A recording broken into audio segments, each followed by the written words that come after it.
Êxodo, capítulo 18. Jetro visita Moisés. Jetro, o sacerdote de Midian e sogro de Moisés, soube de tudo o que Deus havia feito por Moisés e pelo povo de Israel. E soube também como o Senhor havia tirado do Egito os israelitas. Então ele foi para o lugar onde Moisés estava, levando Zípora, a mulher de Moisés. Moisés havia mandado Zípora e os 2 filhos dela para a casa de Jetro. O nome de um deles era Gerson, pois Moisés tinha dito: sou hóspede em terra estrangeira. O nome do outro era Eliezer, pois Moisés tinha dito: o Deus do meu pai me ajudou e não deixou que eu fosse morto pelo rei do Egito.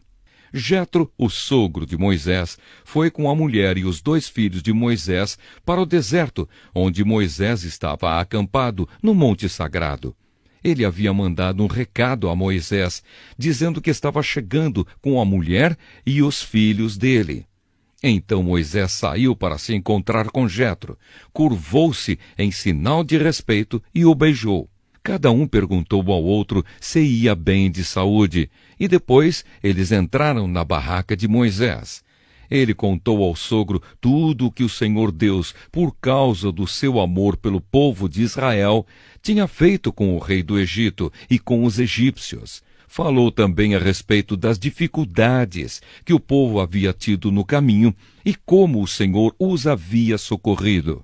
Jetro ficou muito contente com tudo o que o Senhor havia feito pelo povo de Israel, tirando-o do Egito, e disse: louvado seja o Senhor Deus, que libertou vocês das mãos dos egípcios e do seu rei. Agora sei que o Senhor é mais poderoso do que todos os deuses, pois livrou os israelitas do poder dos egípcios, quando eles os trataram com tanto desprezo. Em seguida, Jetro trouxe uma oferta para ser completamente queimada e animais para serem mortos como sacrifício a Deus. Arão e todos os líderes do povo de Israel foram com ele para comer a refeição sagrada. Moisés escolhe ajudantes. No dia seguinte, Moisés sentou-se para julgar as questões do povo e ficou ocupado desde a manhã até a noite. Quando Jetro viu tudo o que Moisés estava fazendo, perguntou: por que você está agindo assim? Por que está resolvendo sozinho os problemas do povo com todas essas pessoas em pé ao seu redor, desde a manhã até a noite? Moisés respondeu: eu tenho de fazer isso porque as pessoas vêm falar comigo para saber o que Deus quer. Quando 2 pessoas têm uma questão, elas vêm falar comigo para que eu resolva quem está certo. E explico os mandamentos e as leis de Deus a todos. Então Jetro disse: o que você está fazendo não está certo. Desse jeito, você vai ficar cansado demais, e o povo também. Isso é muito trabalho para você fazer sozinho. Agora escute o meu conselho, e Deus o ajudará. Está certo que você represente o povo diante de Deus, e também que leve a ele os problemas deles. Você deve ensinar-lhes as leis de Deus e explicar o que devem fazer e como devem viver. Mas você deve escolher alguns homens capazes e colocá-los como chefes do povo. Chefes de 1.000, de 100, de 50 e de 10. Devem ser homens que temam a Deus, que mereçam confiança e que sejam honestos em tudo. Serão eles que sempre julgarão as questões do povo. Os casos mais difíceis serão trazidos a você, mas os mais fáceis, eles mesmos poderão resolver. Assim será melhor para você, pois eles o ajudarão nesse trabalho pesado. Se você fizer isso, e se for essa a ordem de Deus, você não ficará cansado e todas essas pessoas poderão ir para casa com as suas questões resolvidas. Moisés aceitou o conselho de Jetro e escolheu homens capazes entre todos os israelitas. Ele os colocou como chefes de 1.000, de 100, de 50 e de 10. Eles sempre julgaram as questões do povo, resolvendo as mais fáceis e trazendo para Moisés as mais difíceis. Então Moisés se despediu de Jetro e Jetro voltou para casa. Êxodo, capítulo 19. A aliança feita ao pé do Monte Sinai. Os israelitas partiram de Refidim, e no dia 1º do 3º mês, depois de terem saído do Egito, chegaram ao deserto do Sinai. Eles armaram o acampamento ao pé do monte Sinai. E Moisés subiu o monte para se encontrar com Deus. E do monte o Senhor Deus o chamou e lhe disse: diga aos descendentes de Jacó, os israelitas, o seguinte: vocês viram com os seus próprios olhos o que eu, o Senhor, fiz com os egípcios e como trouxe vocês para perto de mim, como se fosse sobre as asas de uma águia. Agora, se me obedecerem e cumprirem a minha aliança, vocês serão o meu povo. O mundo inteiro é meu, mas vocês serão o meu povo escolhido por mim. Vocês são um povo separado somente para mim e me servirão como sacerdotes. É isso o que você dirá aos israelitas. Então Moisés foi, chamou os líderes do povo e contou tudo o que o Senhor lhe havia ordenado. Então todos responderam ao mesmo tempo: nós faremos tudo o que o Senhor ordenou. E Moisés levou essa resposta ao Senhor. Ele disse a Moisés: eu vou falar com você numa nuvem escura, para que o povo possa ouvir a nossa conversa e para que, daqui em diante, sempre confie em você. Moisés contou a Deus, o Senhor, o que o povo havia respondido, e o Senhor lhe disse: vá falar ao povo e mande que eles passem o dia de hoje e de amanhã purificando-se para me adorar. Eles devem lavar as suas roupas e se aprontar para depois de amanhã. Nesse dia, eu descerei sobre o monte Sinai, onde todo o povo poderá me ver. Marque limites em volta da montanha, para que o povo não passe dali, e diga-lhes que não subam o monte, nem cheguem perto dele. Se alguma pessoa puser o pé nele, deverá ser morta. Ninguém deverá tocar nessa pessoa. Ela será morta a pedradas ou com flechas. Isso deve ser feito tanto com pessoas como com animais. Porém, quando a trombeta tocar, o povo poderá subir o monte. Então Moisés desceu do monte e mandou que o povo se purificasse para adorar a Deus, e todos lavaram as suas roupas. Aí Moisés disse: fiquem prontos para depois de amanhã e até lá não tenham relações sexuais. Na manhã do 3º dia, houve trovoadas e relâmpagos. Uma nuvem escura apareceu no monte e ouviu-se um som muito forte de trombeta, e todo o povo que estava no acampamento tremeu de medo. Moisés os levou para fora do acampamento, a fim de se encontrarem com Deus, e eles ficaram parados ao pé do monte. Todo o monte Sinai soltava fumaça, pois o Senhor havia descido sobre ele no meio do fogo. A fumaça subia como se fosse a fumaça de uma fornalha, e todo o povo tremia muito. O som da trombeta foi ficando cada vez mais forte. Moisés falou, e Deus respondeu num barulho do trovão. O Senhor desceu no alto do monte Sinai e chamou Moisés para que fosse até lá. Moisés subiu e o Senhor lhe disse: desça e avise ao povo que não passe os limites para chegar perto a fim de me ver. Se passarem, muitos deles morrerão. Avise também os sacerdotes que eles devem se purificar a fim de poderem chegar perto de mim. Se não se purificarem, eu os matarei.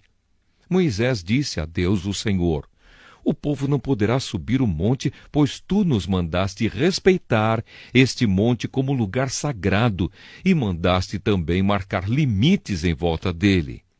Então o Senhor respondeu: desça e depois volte com Arão. Porém os sacerdotes e o povo não devem passar os limites a fim de subir até o lugar onde estou. Se fizerem isso, eu os matarei. Aí Moisés desceu até o lugar onde o povo estava e contou o que Deus tinha dito. Êxodo, capítulo 20. Os 10 Mandamentos. Deus falou e foi isto que ele disse: meu povo, eu, o Senhor, sou o seu Deus. Eu o tirei do Egito, a terra onde você era escravo. Não adore outros deuses, adore somente a mim. Não faça imagens de nenhuma coisa que há lá em cima no céu, ou aqui embaixo na terra, ou nas águas debaixo da terra. Não se ajoelhe diante de ídolos, nem os adore, pois eu, o Senhor, sou o seu Deus e não tolero outros deuses. Eu castigo aqueles que me odeiam, até os seus bisnetos e trinetos. Porém sou bondoso com aqueles que me amam e obedecem aos meus mandamentos e abençoo os seus descendentes por milhares de gerações. Não use o meu nome sem o respeito que ele merece, pois eu sou o Senhor, o Deus de vocês, e castigo aqueles que desrespeitam o meu nome. Guarde o sábado, que é um dia santo. Faça todo o seu trabalho durante 6 dias da semana. Mas o 7º dia da semana é o dia de descanso, dedicado a mim, o Senhor, seu Deus. Não faça nenhum trabalho nesse dia, nem você, nem os seus filhos, nem as suas filhas, nem os seus escravos, nem as suas escravas, nem os seus animais, nem os estrangeiros que vivem na terra de vocês. Em 6 dias, eu, o Senhor, fiz o céu, a terra, o mar e tudo o que há neles, mas no 7º dia descansei. Foi por isso que eu, o Senhor, abençoei o sábado e o separei para ser um dia santo. Respeite o seu pai e a sua mãe, para que você viva muito tempo na terra que estou lhe dando. Não mate, não cometa adultério, não roube, não dê testemunho falso contra ninguém, não cobice a casa de outro homem, não cobice a sua mulher, os seus escravos, o seu gado, os seus jumentos ou qualquer outra coisa que seja dele. O povo fica com medo. O povo ouviu os trovões e o som da trombeta e viu os relâmpagos e a fumaça que saía do monte. Então eles tremeram de medo e ficaram de longe e disseram a Moisés: se você falar, nós ouviremos, mas se Deus falar conosco, nós seremos mortos. Então Moisés respondeu: não tenham medo, pois Deus só quer pôr vocês à prova. Ele quer que vocês continuem a temê-lo, a fim de que não pequem. E o povo ficou em pé de longe, e somente Moisés chegou perto da nuvem escura onde Deus estava. Leis a respeito dos altares. Então o Senhor ordenou que Moisés dissesse aos israelitas o seguinte: vocês viram que lá do céu eu lhes falei. Não façam deuses de prata ou de ouro para adorá-los ao mesmo tempo que vocês adoram a mim. Façam um altar de terra para mim, e em cima dele ofereçam as suas ovelhas e os seus bois como sacrifícios que serão completamente queimados e como ofertas de paz. Eu separarei lugares para que neles vocês me adorem. E nesses lugares eu me encontrarei com vocês e os abençoarei.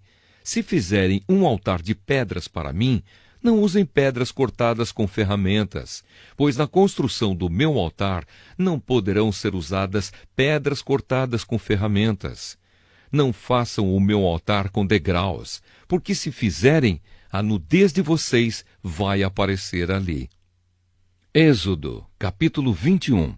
Leis a respeito dos escravos. Deus ordenou a Moisés que desse aos israelitas estas leis. Se você comprar um escravo israelita, ele deverá trabalhar 6 anos para você. Mas no 7º ano ele ficará livre, sem ter de pagar nada. Se ele era solteiro, quando se tornou seu escravo, não levará a mulher quando for embora. Mas se era casado, então poderá levar a mulher. Se o dono do escravo lhe der uma mulher, e ela der à luz filhos e filhas, a mulher e os filhos serão do dono, e o escravo irá embora sozinho. Se o escravo disser que ama a sua mulher, os seus filhos e o seu dono, e não quiser ser posto em liberdade, então o dono o levará ao lugar de adoração. Ali ele o encostará na porta ou no batente da porta e furará a orelha dele com um furador. Então ele será seu escravo por toda a vida. Se um homem vender a sua filha para ser escrava, ela não ficará livre como ficam os escravos do sexo masculino. Se um homem a comprar e disser que quer casar com ela, mas depois não gostar dela, ele terá de vendê-la novamente ao pai dela. O seu dono não poderá vendê-la a estrangeiros, pois ele não agiu direito com ela. Se alguém comprar uma escrava para fazê-la casar com seu filho, deverá tratá-la como se fosse sua filha. Se um homem casar com uma segunda mulher, deverá continuar a dar à primeira a mesma quantidade de alimentos e de roupas e os mesmos direitos que ela possuía antes. Se ele não cumprir essas 3 coisas, ela poderá sair livre, sem ter de pagar nada. Leis a respeito da violência. Deverá ser morto todo aquele que ferir uma pessoa de modo que ela morra. Porém, se foi apenas um acidente, não tendo havido intenção de matar, então aquele que matou deverá fugir para um lugar que eu escolherei e ali ele ficará livre. Mas se um homem ficar com raiva e matar outro de propósito, deverá ser morto, ainda que ele tenha fugido para o meu altar a fim de se salvar. Quem bater no pai ou na mãe será morto.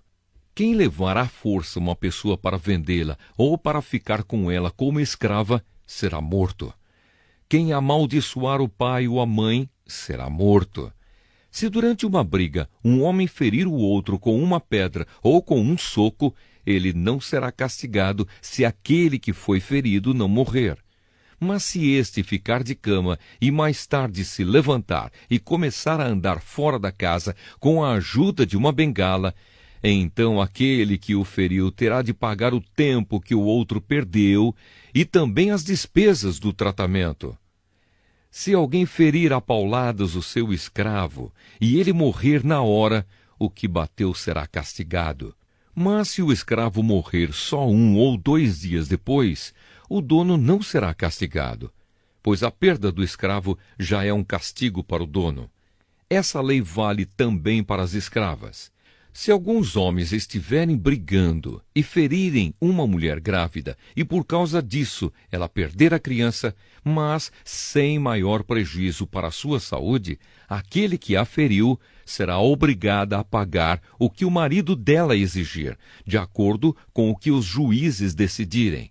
Mas se a mulher for ferida gravemente, o castigo será vida por vida, olho por olho, dente por dente, mão por mão, pé por pé, queimadura por queimadura, ferimento por ferimento, machucadura por machucadura.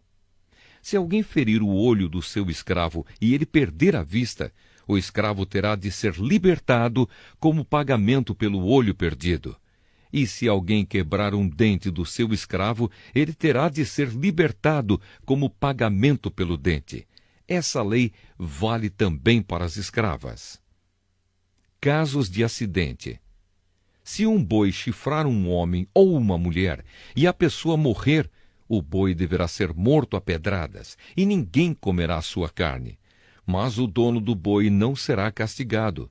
Porém, se o boi tinha o costume de chifrar as pessoas e o seu dono sabia disso e não o prendeu, e o boi matar algum homem ou alguma mulher, o boi será morto a pedradas, e o seu dono também será morto. No entanto, se deixarem que o dono pague uma multa para salvar a sua vida, então ele terá de pagar tudo o que for exigido. Se um boi matar um menino ou uma menina, o dono será julgado por esta mesma lei. Se um boi chifrar um escravo ou uma escrava, o dono receberá como pagamento 30 barras de prata, e o boi será morto a pedradas. Se alguém tirar a tampa de um poço, ou se cavar um poço e não o tapar, e nele cair um boi ou um jumento, essa pessoa terá de pagar ao dono o preço do animal. Ela fará o pagamento em dinheiro, porém o animal morto será seu.